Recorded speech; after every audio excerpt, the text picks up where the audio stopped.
Hi guys, வணக்கம். Welcome to MrsSamalayarai. நாம் இன்றைக்கி பார்க்க போகிற ரெசிபி என்னென்னா, ஒரு சூப்பரான தோசை ரெசிபி தான். அதுவும் ரொம்ப ரொம்ப ஹெல்த்தியான தோசை ரெசிபி தான் நம்ம பார்க்க போகிறோம். இது காலையில் பிரேக்ஃபாஸ்ட்டாகவும் செஞ்சு சாப்பிட்லாம், இல்லைனா நைட்டு டின்னருக்கும் இந்த தோசையை நம்ம செஞ்சு சாப்பிட்லாம். ரொம்ப ரொம்ப ஹெல்த்தியான தோசை ரெசிபி தான். இந்த தோசை ரெசிபியை பார்க்கறதுக்கு முன்னாடி நம்ம சேனலை சப்ஸ்கிரைப் பண்ணாதுங்க, மறக்காமல் சப்ஸ்கிரைப் பண்ணுங்கள். கூடவே வர பெல் பட்டனை கிளிக் பண்ணுங்கள். தோசை மாவு ரெடி பண்ணுறதுக்கு ஃபஸ்ட்டு வந்து நம்ம பருப்பெல்லாம் ஊற வச்சுக்க போகிறோம். அதுக்கு 1 கப் பாசிப்பருப்பு, உங்கள்கிட்ட மெஷரிங் கப் இல்லைனா ஒரு டீ கிளாஸ் இல்லைனா ஒரு நார்மல் சைஸ் பவுல் எடுத்துக்கோங்க. அதில் எல்லாத்தையும் ஒரே அளவுகளை எடுத்துக்கோங்க, அதுவே கரெக்டாக இருக்கும். 1 கப் வேர்க்கடலை, இது வந்து பச்சை வேர்க்கடலை. 1 கப் பச்சை பயிறு,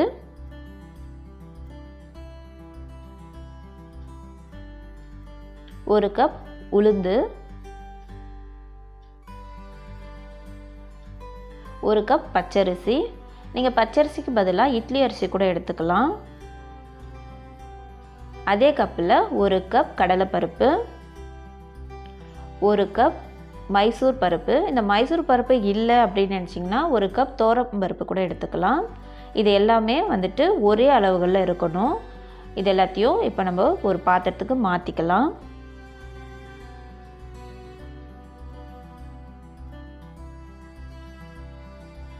ஒரு பாத்திரத்தில் மாற்றிட்டு ஒரு 3லேருந்து 4 வாட்டி வந்து இதை நல்லா கழுவி எடுத்துகிட்டு வந்துடலாம்.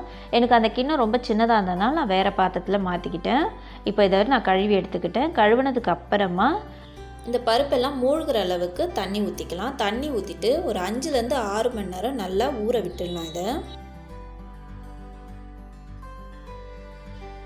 6 மணி நேரம் கழித்து ஓப்பன் பண்ணி பார்க்கலாம். பாருங்கள், பருப்புலாம் வந்துட்டு நல்லாவே ஊறி வந்துடுச்சு. இப்போ வந்து இதை தோசை மாவாக நம்ம வந்து அரைச்சி எடுத்துக்க போகிறோம். அதுக்கு ஒரு மிக்சர் ஜார் எடுத்துக்கலாம். அதில் நம்ம ஊற வச்சுருக்க பருப்பு எல்லாத்தையும் சேர்த்துக்கலாம். நான் வந்து இன்றைக்கி பாதியாக 2 பேட்சாக அரைக்க போகிறேன். மொத்தமாக சேர்க்கும் போது அது வந்து அவ்வளோ அரைப்படாது. இப்போது இந்த பருப்பில் கொஞ்சமாக தண்ணி ஊற்றி நல்லா நைஸான தோசை மாவு பதத்துக்கு அரைச்சி எடுத்துகிட்டு வந்துடலாம். தண்ணியோட அளவுன்னு பார்த்தா 1/2 கிளாஸ்லேருந்து 1 கிளாஸ் அளவுக்கு ஊற்றி நல்லா நைஸாக அரைச்சிக்கோங்க. இப்போ இதை ஒரு பாத்திரத்துக்கு மாற்றிக்கலாம். இதே மாதிரி நான் மீதி இருக்க பருப்பையும் சேர்த்து அரைச்சிட்டு வந்துடுறேன். அரைச்சாச்சு. இப்போ இந்த மாவு வந்து புளிக்கணும் அப்படின்லாம் அவசியம் இல்லை. இதுக்கு தேவையான அளவு உப்பு போட்டு இந்த மாவு வந்து நல்லா கரைச்சி எடுத்துக்கலாம்.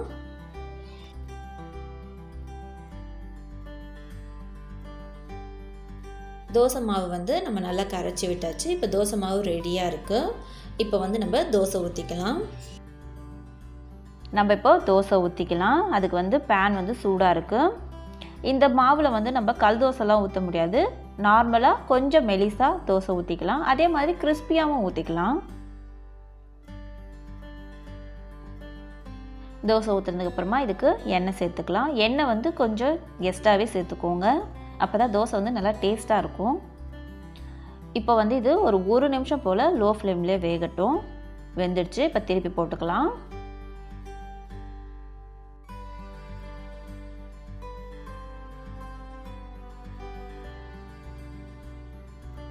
இப்போ வெந்துடுச்சு. இப்போ வந்து நம்ம தோசையை எடுத்துடலாம்.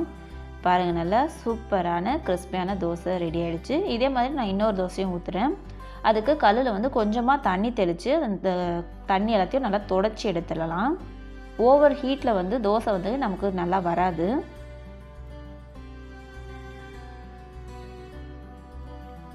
இந்த தோசை மாவுக்கு நான் கொடுத்துருக்க அளவுகள்லாம் வந்துட்டு 3லேருந்து 4 நாளைக்கு வந்து கண்டிப்பாக வந்து நமக்கு தோசை மாவு வரும்.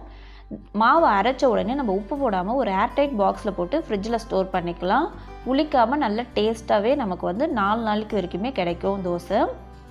இந்த மாதிரி ஹெல்த்தியான ரெசிபியை பார்க்க நம்ம சேனலை மறக்காமல் சப்ஸ்கிரைப் பண்ணிக்கோங்க.